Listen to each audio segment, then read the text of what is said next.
All right, so you want to go deeper than just could this be any more iconic take on Friends? You want the real deep dive? Yo, you got it. We're going to uncover why this show still has that I'll be there for your magic decades later, and we're doing it right now.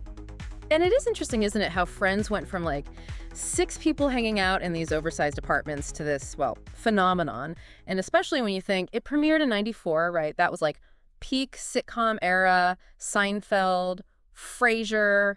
Those were the big leagues. The 90s sitcom scene was booming. So what was it about Friends that helped it not just survive, but actually, like, define the era? Well, one thing that comes up a lot is how Friends walked this line between, being relatable and aspirational. I mean, the characters were all drowning in student loans one minute, then sipping cappuccinos in this impossibly huge coffee shop the next. Yeah. And those New York apartments, forget about it. Like rent-controlled, 2-bedroom walk-up in Greenwich Village, please. Right. But that's part of the genius. See, the 90s were also a time of, like, real economic uncertainty for a lot of young people. The job market, it was changing. Those traditional careers, they weren't so stable anymore. So on the one hand, Friends shows those anxieties, the dating struggles, finding a job, just figuring yourself out. Honestly, who can't relate to that? Yeah, even now. Exactly.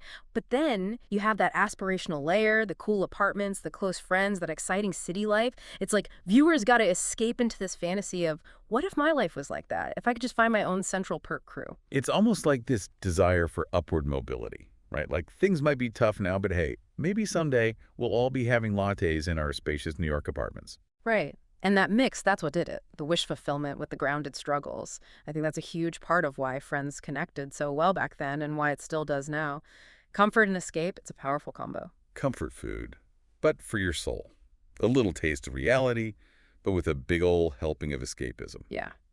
But speaking of comfort food, can we talk about the relationships that kept us glued to our screens? I mean, you can't talk about Friends without Ross and Rachel, right? I mean, come on. They were like the definition of will they, won't they. We were on a break. I swear people are still arguing about that one. Yeah. See, that's how you know it's good writing, though, right? When it feels so real, so, I don't know, nuanced that people are still debating it after all this time. But it wasn't just about the drama either. Ross and Rachel, that whole on-again, off-again thing, it was like they were tapping into something that was happening in the 90s anyway. Totally. People were figuring out, like, what even is a relationship supposed to be? Commitment, independence. Yeah. Could you have both? And you had Ross, right? He's kind of the more traditional romantic one. And then Rachel, she's all about her own goals and dreams. It's like the show took that whole societal tension and put it right into those two characters. Exactly. And don't forget, it's not like Friends was afraid to show other kinds of relationships either. Monica and Chandler, they were that classic slow burn, friends to lovers. It just felt kind of heartwarming, but also, again, it felt like how people were actually doing relationships, you know what I mean? Right, like there wasn't just one right way to be in a relationship anymore, which, let's be honest, that was kind of a big deal for a mainstream show back then. But it wasn't just relationships, right? Friends, they influenced, like, everything. Fashion, how people saw New York. Oh, totally. Huge impact. Like you said, those apartments, right? For a lot of people, Friends, that was New York, that whole anything is possible energy. And the Rachel. Yeah. Jennifer Aniston's haircut. I swear that basically broke the internet before the internet was even a thing. It's true. Every salon, suddenly everyone wanted that layered look, But it wasn't just the clothes or the hair either. Friends, it had this whole vibe, That central perk coziness, like your friends were your family. Like they invented the whole chosen family thing. Yeah. Which, honestly, that probably even means more now, don't you think? Like we're all so online all the time, but then don't you miss those real connections? Friends, it was like the blueprint for that, or at least a really nice fantasy version of it. But, okay, and a serious analysis, right? Yeah. I got to ask, any good Friends trivia? Behind-the-scenes stuff that might surprise people. Oh, are you kidding? Where do I even start? Did you know they almost called the show something completely different? No way. Seriously. Spill it. What was it going to be? Insomnia Café. Can you believe it? Insomnia Café. Yeah. Get out of here. Seriously. That's wild. I mean, can you imagine tuning in every week to Insomnia Café? It doesn't have the same ring to it, does it? Not even close. Talk about a different vibe. And speaking of unexpected things, that fountain. From the opening credits. Not even in New York. Wait, are you serious? I always thought that was like Greenwich Village. I've even tried to find it on Google Maps. Oh, you and everyone else. Nope. Warner Bros. Ranch. Burbank, California. The magic of editing, right? And a catchy theme song. That is amazing. I love how they created this image, this totally New York thing, but it's not even there.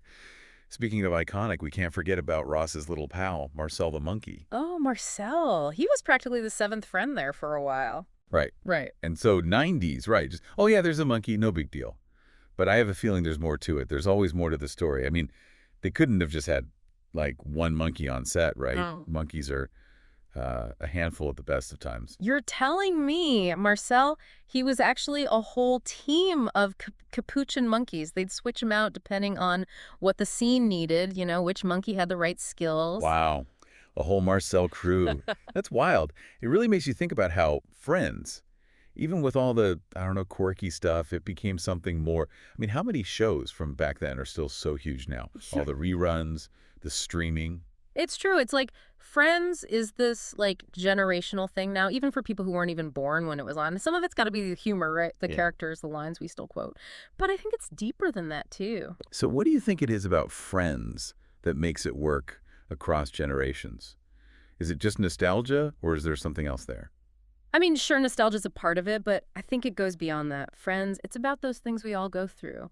Wanting to connect with people, looking for love, just trying to figure out who you are, That stuff never gets old. It's funny because the tech is like hilariously outdated now. And don't even get me started on the clothes. Pure 90s. Yeah. But the heart of it, that still feels real. It reminds you that some things never change, Exactly. And I think that's why Friends still feels good to watch, like comforting. It's that reminder that you're not alone in all this, the love, the work, all the messy stuff of life. So as we wrap up our deep dive into the world of Friends, what's the one thing you want listeners to walk away with? What's the big takeaway? I guess even in a show as, seemingly simple as Friends, there's this whole other layer, right? This depth that's kept it going all these years. It's like a reminder that sometimes those simpler stories, they stick with you the most. Perfectly said. And to everyone listening, next time you're back in Central Perk, feeling that comfy vibe, take a second to appreciate it. Not just the jokes, but how Friends shows us, like looking for that connection, that purpose. And hey, maybe even a rent control department in Greenwich Village. Who knows? Maybe someday.